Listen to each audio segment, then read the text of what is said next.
Hi, welcome back to Sideninehomestead. Today we are doing some carnivore diet meal prep. We both have jobs. I work outside of the home, my husband works from home, but we need to meal prep because I have to pack a lunch every day. He doesn't have time every day to prepare a meal, so we prep ahead of time. So we're gonna do a little bit of different things today. We have a couple different types of bacon, some hot dogs. This is uncured kielbasa.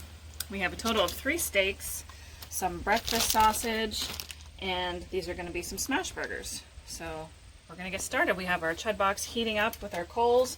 As soon as that's ready, we're going to turn on the Blackstone so I can do the bacon and the burgers, and we'll be ready to go.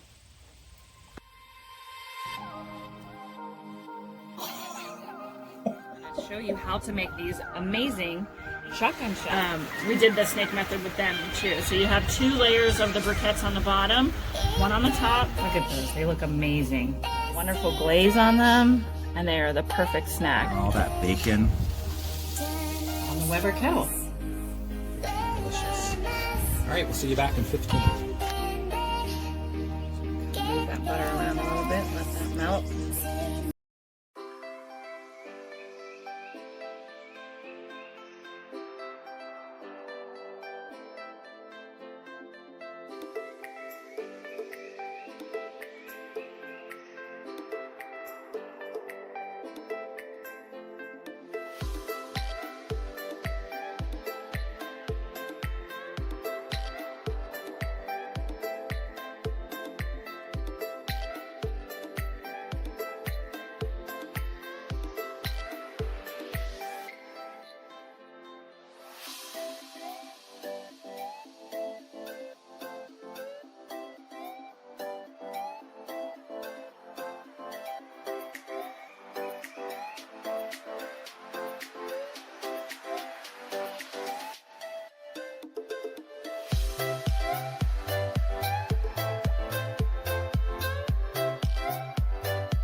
You can see here what we did today. We have some hot dogs, a lot of bacon, you can never have too much, some breakfast sausage, some uncured kielbasa, and a few steaks, and some smash burger patties.